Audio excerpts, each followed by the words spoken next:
নিজেকে নিয়ে ফিকির করবেন, অন্যের ফিকির বাদ দিবেন।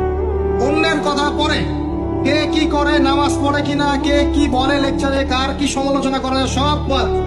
আগে নিজের চিন্তা করবো। আলাইকুম আনফুসাকুম, নিজের নফসের খবর না, বাস। কোন জিনিস মানুষকে বেশি জান্নাতে ঢুকাবে? বিষ্ণু বললেন তাকওয়াল্লাহ ওয়া হুসনুল খুলুক। এক হচ্ছে আল্লাহর ভয়, আর এক হচ্ছে সুন্দর আচরণ। সুবহানাল্লাহ। আমার প্রিয় ভাইরা, এই তওবার দৃশ্যটা দেখতে আল্লাহ বড্ড পছন্দ করে। বান্দা যখন ভুল বুঝতে পারে, মাথাটা নিচু করে চোখের পানি ছেড়ে বান্দা যখন কাঁদতে শুরু করে, এই দৃশ্যটা দেখলে আল্লাহ সহ্য করতে পারে না।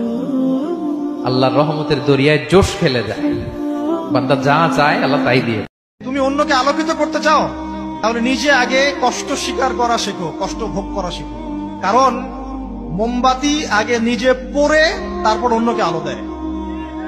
কথা কত গভীর দেখেছেন? মোমবাতি আগে নিজে কি হয়, পুড়ে যায়, তারপর অন্যকে আলো দেয়। আমাকে আগে পুড়তে হবে তো। তুমি এমন ভাবে আল্লাহর ইবাদত করবে যেন তুমি আল্লাহকে দেখতে পারছো। ওয়াইল্লাম তাকুন তারাহু ফাইন্নাহু ইয়ারাক। তুমি যদি আল্লাহকে দেখতে না পাও, তাহলে বিশ্বাস করবে, চিন্তা করবে যে আল্লাহ তোমাকে দেখছেন। এই কনসিয়াসনেসের নাম হচ্ছে ইহসান। সাফল্যের সংজ্ঞা শেখানো হতো আমাদেরকে পরিবার থেকে। সফল হতে হবে বাবা, নিজের পায়ে দাঁড়াতে হবে, বিয়ে করবি কি নিয়ে, তোর তো কিছুই নাই, চাকরি বাকরি করতে হবে, প্রতিষ্ঠিত হতে হবে। শোনো, সাফল্যের একটা সংজ্ঞা দিয়েছেন আল্লাহ কোরআনে, একটাই সংজ্ঞা।